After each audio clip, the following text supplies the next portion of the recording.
Nous ne nous voilons pas la face. Nous savons que le projet de l'Union africaine, qui est de réaliser l'objectif que nous avons en commun, leur objectif, c'est de le réaliser à l'horizon 2063. Nous ne pouvons pas attendre 2063. Parce qu'aujourd'hui, l'Afrique est agressée de tous bords. Et plus que jamais, l'impératif de l'unité s'impose à l'Afrique. C'est une question de survie. Et nous avons vu les crises maintenant qui secouent le monde. Crise de repositionnement, crise de contrôle politique, militaire, économique.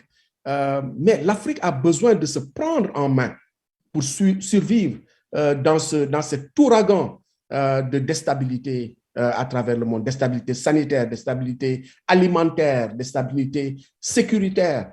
L'Afrique a besoin de prendre en main sa propre destinée afin de survivre dans cet imbroglio. Et voilà une autre raison pour laquelle nous pensons que les États africains unis devront exister, non pas à l'horizon 2063, mais peut-être dans cette décennie.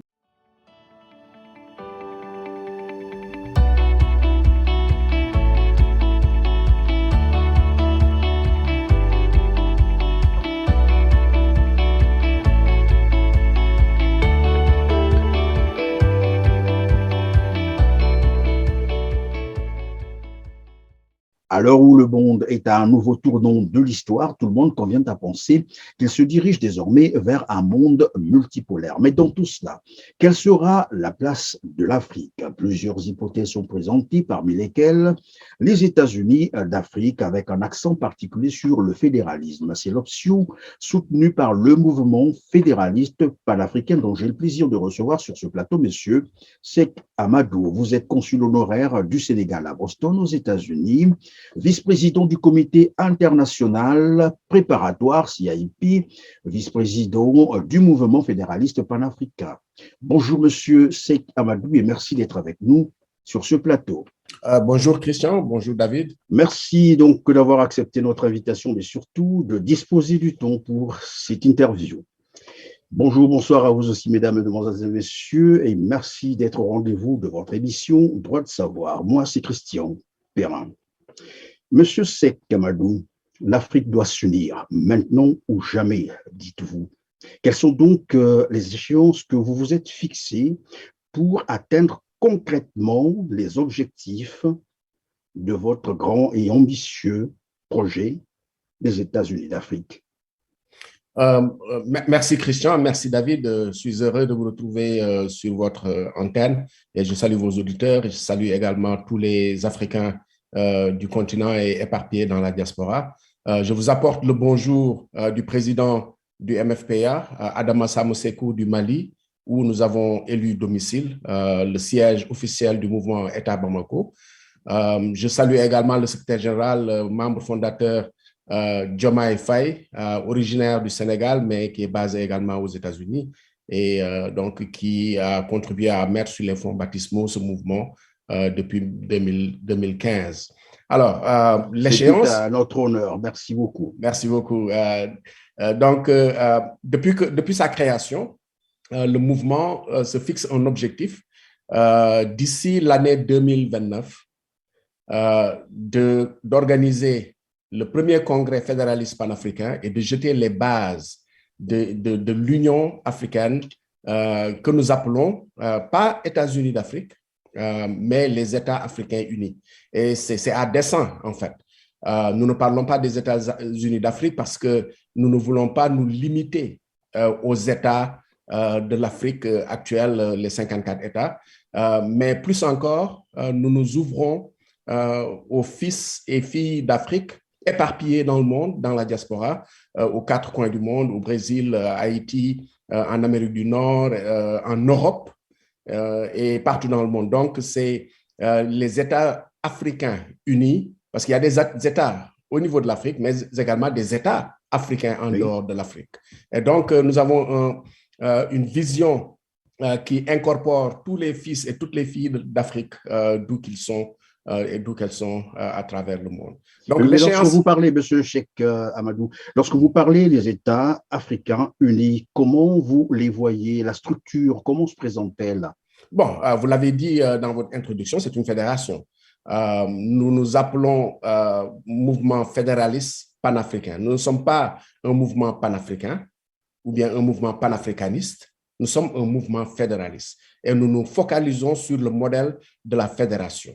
Ce qui veut dire que les États actuels, les peuples actuels africains vont sauvegarder leur souveraineté nationale spécifique et vont appartenir à un grand ensemble qui est géré donc sur le plan global. Donc, c'est une fédération, nous parlons d'une fédération des États africains, c'est ce que Kwame Nkrumah voulait faire en 1963. Malheureusement, il en est sorti avec l'Organisation de l'Unité africaine. Mais ce qu'il voulait, c'était une fédération de l'Afrique. Cheikh Anta Diop, c'est ce dont il parle. Seul l'État fédéral est viable. Donc, nous nous focalisons sur le modèle fédéral. Et qui dit modèle fédéral dit qu'au début, ce sera acceptable que ce soit juste les États qui sont prêts qui s'engagent dans le projet en attendant que les autres soient convaincus et soient prêts à rejoindre le projet. Donc, on peut se retrouver avec une dizaine de pays ou moins qui commencent les États africains unis, mais le projet ne sera pas achevé que quand tous les peuples africains d'Afrique et de la diaspora rejoignent le projet. Et comment vous entendez donc fédérer ces États-là? Par référendum ou bon, exactement, autre... c'est ça. Parce que, en fait, le terme, la voie référendaire, nous semble être une voie qui garantit justement l'adhésion des peuples dans le projet. Donc, d'ici un échéancier assez proche, nous allons organiser le premier congrès fédéraliste panafricain. Et ce premier congrès va jeter les bases et la préparation des référendums dans tous les États africains. Alors, pourquoi on a adopté cette démarche, qui n'est pas la seule démarche possible pour recueillir l'adhésion et l'adhésion des peuples? Pourquoi on a choisi ça? C'est parce que nous sommes convaincus que la totalité des mouvements fédérateurs ou d'unification de l'Afrique dans le passé, leur totalité n'ont pas réussi, c'est parce qu'ils ont quelque chose en commun. Ils n'ont jamais été des mouvements portés en bandoulière par les peuples. C'était des mouvements élitistes. Et donc, c'est jamais arrivé au niveau du peuple. Alors que ce sont les peuples qui expriment la souveraineté, qui sont détenteurs de cette souveraineté et qui décident de la voie la meilleure pour eux d'exprimer cette souveraineté. Donc, on retourne au peuple par voie référendaire. Et par exemple, disons, si on organise un référendum au Sénégal et on demande aux citoyens africains du Sénégal quelle est leur opinion sur l'impératif de l'unité africaine. S'ils disent oui, alors l'État sénégalais ne pourra pas les arrêter dans cette marche vers l'unité africaine. Oui, mais si au Sénégal, si c'est monsieur Seck, si au Sénégal ça peut marcher, ça peut être un cas isolé, mais nous savons comment réussir finalement l'organisation des référendums dans des pays où on sait que les systèmes politiques sont en grande partie des systèmes totalitaires et souvent sous influence des puissances étrangères ou des puissances colonialistes. Bon, deux raisons. La première, c'est que, j'aurais dû le dire au début, nous sommes en train de construire une machine de campagne. Right? Notre mouvement est dans un processus de construction d'une machine de campagne. Et qui dit machine de campagne dit mouvement de persuasion, mouvement d'explication, mouvement qui nous permet de recueillir l'opinion et la conviction du peuple à aller dans une certaine direction qui est maintenant, et tout le monde s'accorde sur le fait que l'Afrique doit s'unir pour survivre. Right? Donc, nous sommes une campagne. Nous sommes en train de mettre en œuvre les voies et moyens qui permettent justement de réussir dans cette voie. Et deuxièmement, nous croyons au principe de l'effet de boule de neige. Qu'est-ce que ça veut dire? Ça veut dire que, bon, c'est vrai, il y a des États qui ne sont pas prêts actuellement, structurellement, dans leur expression de la démocratie. Ils ont besoin justement de s'organiser. Mais imaginons que donc un certain nombre d'États déjà ont organisé le référendum avec un résultat positif et que la campagne continue sur la base de ces acquis. Ben, nous espérons que ces acquis et l'expression de ces acquis et la campagne de visibilité qui justement sera vraiment enclenchée à partir de ce moment permettra au peuple de ces pays où il y a l'instabilité de savoir que en fait leur instabilité nationale sectorielle est aussi liée au fait que l'Afrique n'est pas unie et qu'une unité africaine serait une amorce de solution en fait à leurs problèmes national, sectaire, étatique. Donc, cet Alors, effet de... vous avez, pardon, vous avez parlé d'un effet boule de neige.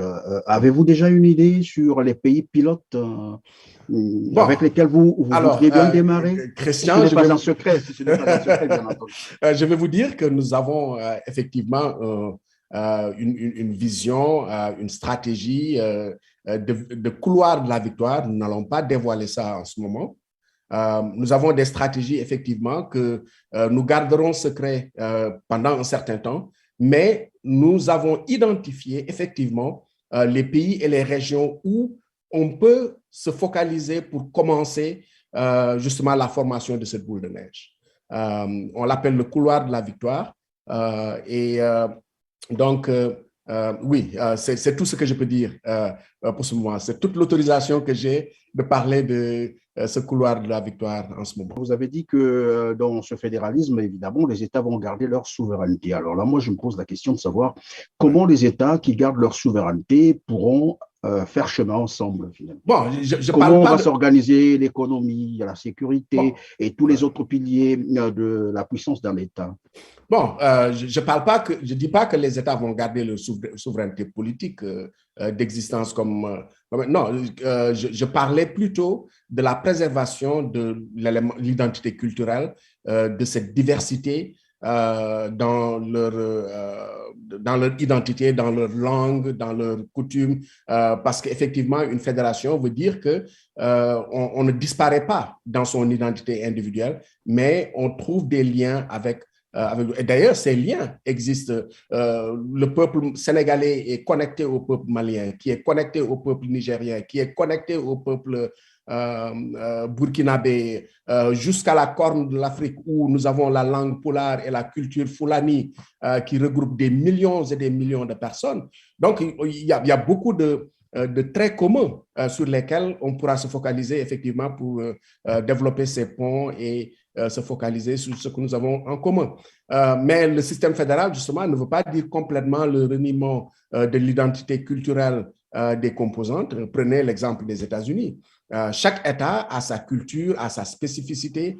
Et d'ailleurs, chaque État a son gouverneur et son administration qui se focalise sur les spécificités de cet État. Mais ils appartiennent également à un grand ensemble qui organise, oui, la politique extérieure, la défense, la monnaie, etc. Et donc, il y a certains aspects qui relèveront de l'État fédéral, mais les nations telles que nous les connaissons aujourd'hui pourront continuer à exprimer leurs spécificités culturelles et identitaires. Alors, vous savez très bien que pas d'intérêt, pas d'action. Comment faites-vous pour convaincre ces États, ces peuples, à adhérer à ce grand projet d'ailleurs, et il faut le dire, noble?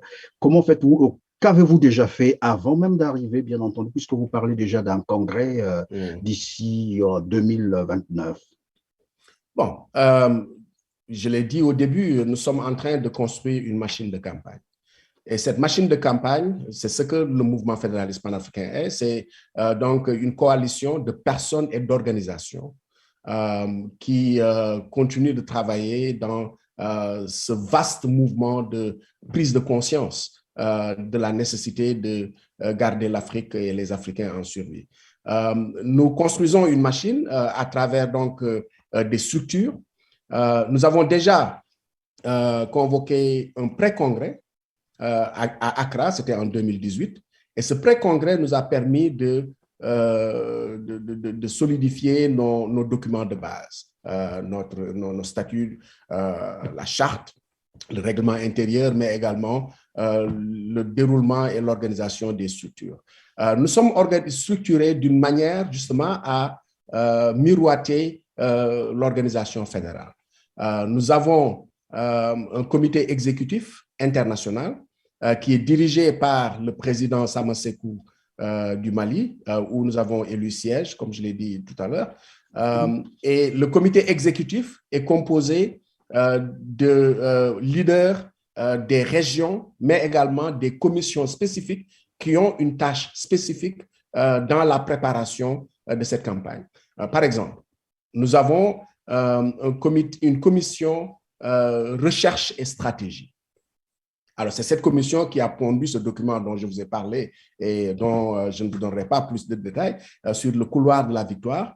Donc, une réflexion géopolitique et historique sur justement comment justifier un tel choix et comment garantir le succès à partir de ce choix. Donc, recherche et stratégie, c'est un peu la matière grise et ils réfléchissent et ils regroupent des historiens, de grandes personnalités de l'Afrique qui réfléchissent sur la meilleure manière de réussir ce projet. Nous avons la commission juridique dont le rôle est justement de permettre à l'organisation de s'asseoir juridiquement et bien sûr on est reconnu juridiquement en tant que mouvement international donc basé au Mali mais qui intervient partout dans le monde.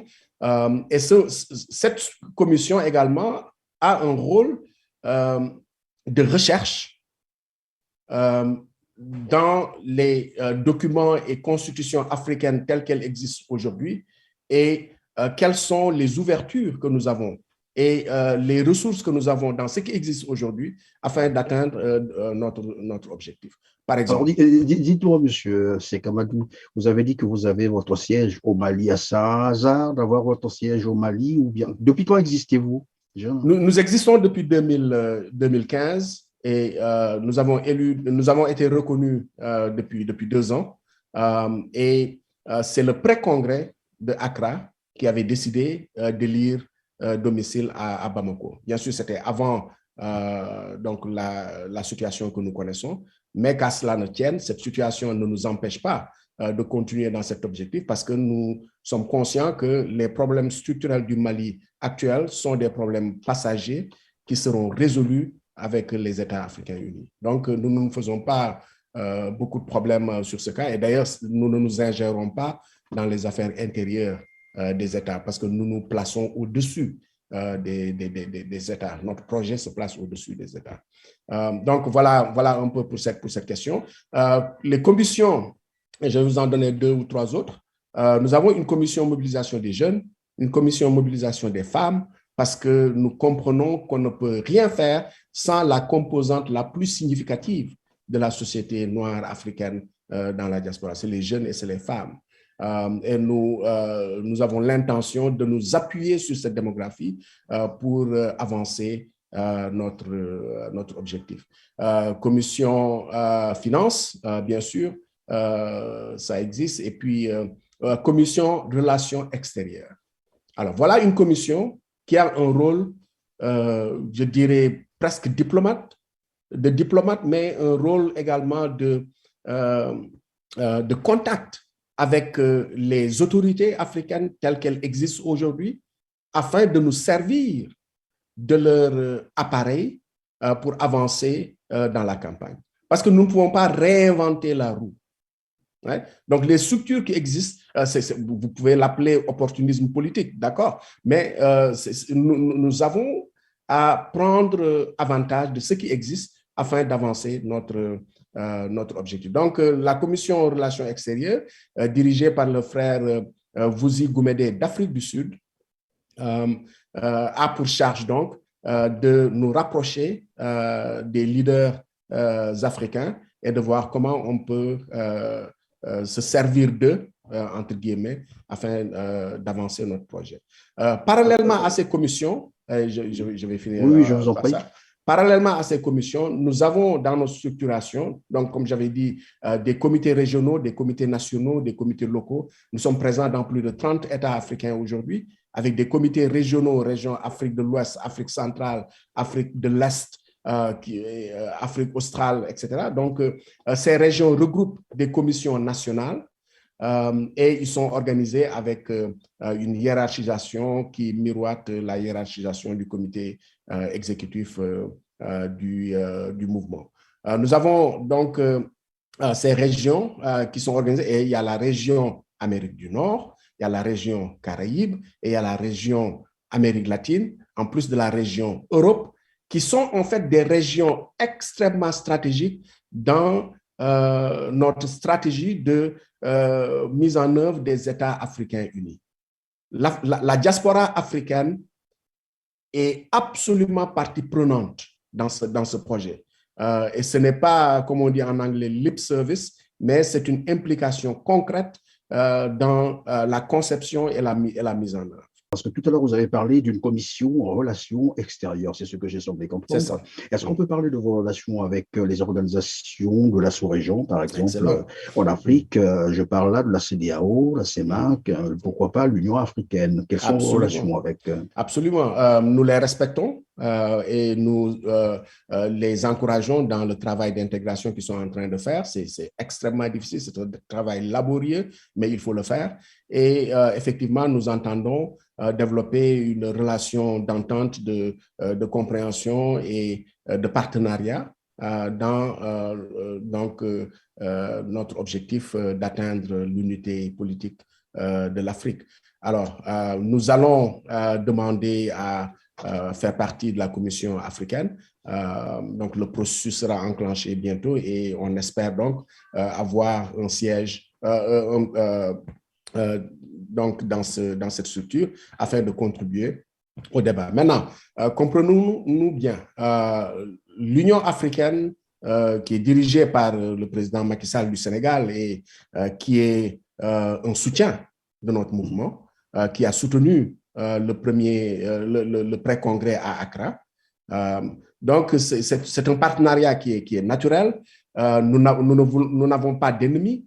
Nous n'avons pas donc une vue antagonistique donc de ces organisations, mais nous ne nous voilons pas la face. Nous savons que le projet de l'Union africaine, qui est de réaliser l'objectif que nous avons en commun, leur objectif, c'est de le réaliser à l'horizon 2063. Nous ne pouvons pas attendre 2063. Parce qu'aujourd'hui, l'Afrique est agressée de tous bords. Et plus que jamais, l'impératif de l'unité s'impose à l'Afrique. C'est une question de survie. Et nous avons vu les crises maintenant qui secouent le monde. Crise de repositionnement, crise de contrôle politique, militaire, économique. Mais l'Afrique a besoin de se prendre en main pour survivre dans cet ouragan de déstabilité à travers le monde, déstabilité sanitaire, déstabilité alimentaire, déstabilité sécuritaire. L'Afrique a besoin de prendre en main sa propre destinée afin de survivre dans cet imbroglio. Et voilà une autre raison pour laquelle nous pensons que les États africains unis devront exister, non pas à l'horizon 2063, mais peut-être dans cette décennie. Donc, nous avons une relation cordiale et de partenariat. Nous respectons ce qu'ils font, mais nous avons un projet, nous pensons, qui est bien meilleur. En tout cas, merci, Monsieur Seck Amadou. Vous avez dit tout à l'heure, l'Afrique doit se prendre en charge pour survivre, évidemment. Tout le monde le sait, ou presque, qu'il n'y a pas d'intérêt pour certaines puissances, bien entendu, de voir une Afrique libre, unie et prospère.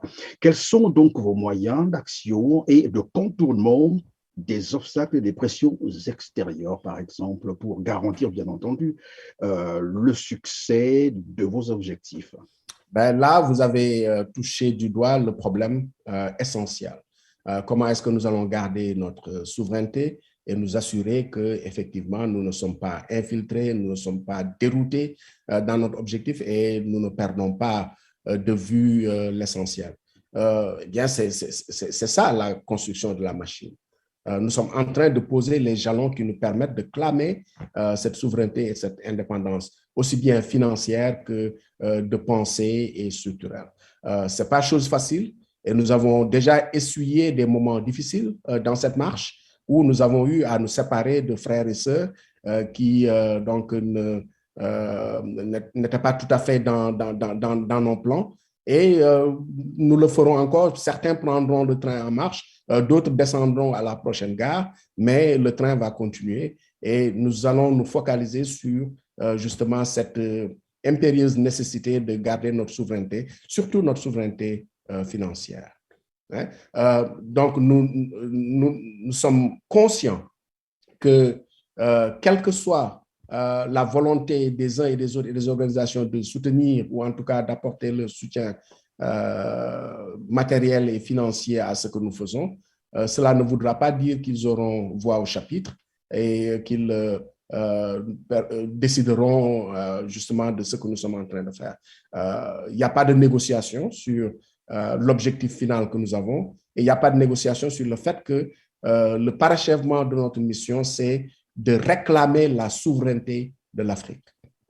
Mais c'est un chemin parsemé d'embûches et d'obstacles et nous en essuyons déjà et nous allons continuer d'en essuyer. Bon, je ne vais pas être un peu plus spécifique que ça, mais vous comprenez bien mon propos. Alors, si on peut être pragmatique, Monsieur Seck Amadou, quel est donc votre programme d'activité en dehors, bien entendu, du congrès dont vous faites état, votre programme d'activité pour arriver évidemment aux États-Unis d'Afrique? Bon, voilà, donc vous avez dit les États africains unis, voilà. Oui, c'est ça. Oui, il faut que les structures qui existent soient animées. Et l'animation de ces structures, justement, c'est ça, la campagne en soi. Donc, au niveau des régions, ils organisent régulièrement des rencontres pour peaufiner la stratégie, pour convaincre de la justesse de notre vision et de la voie que nous avons empruntée. Donc, c'est l'animation des structures. Et qui dit animation dit utilisation des ressources humaines, des ressources académiques, universitaires, philosophiques qui permettent de défendre la voie que nous avons épousée. Alors, ça me permet d'ailleurs de vous parler de nos champions et nos ambassadeurs.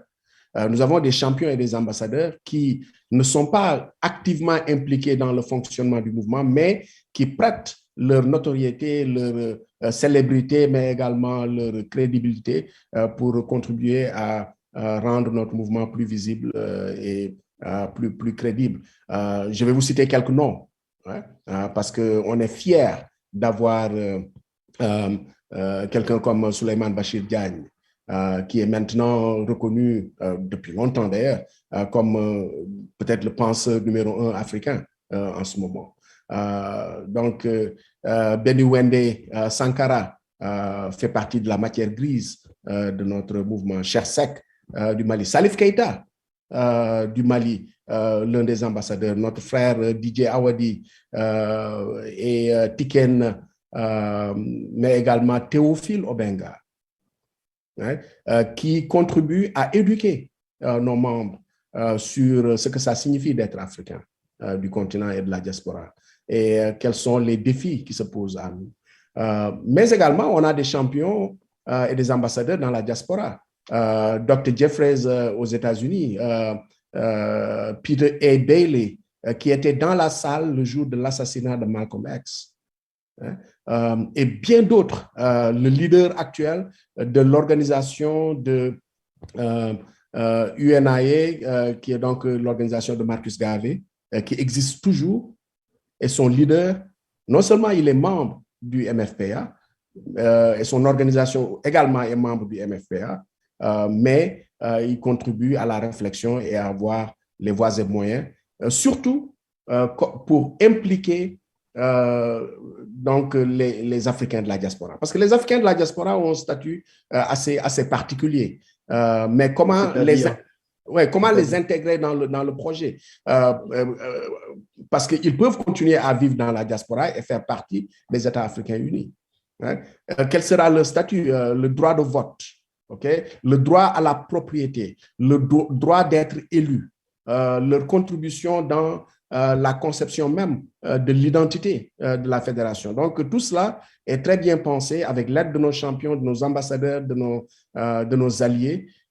Oui, c'est ça la campagne. Nous sommes en campagne et l'animation de la campagne constitue en fait notre marche vers les objectifs. Nous tenons des réunions mensuelles du comité exécutif.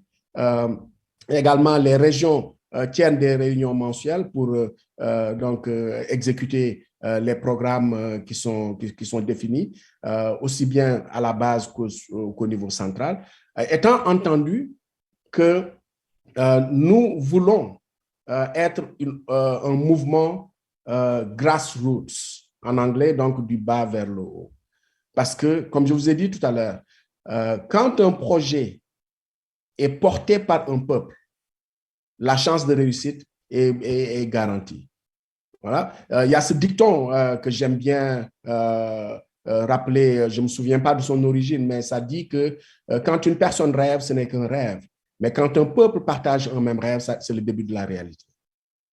Et donc, nous voulons partager ce rêve avec nos frères et sœurs de l'Afrique et de la diaspora. Voilà, c'est par là que nous allons donc mettre terme à notre émission. Quand un peuple se partage un rêve, c'est le début de la réalité et espérons bien que c'est le début de la réalité des États de l'Afrique unie. Merci d'avoir été avec nous, M. Cheikh Amadou. Nous vous retrouverons pour d'autres questions. À vous aussi, mesdames, mesdemoiselles et messieurs, fidèles téléspectateurs, merci de nous avoir suivis. N'oubliez pas de liker, n'oubliez pas de vous abonner non plus et de partager. On se retrouve très bientôt. Merci.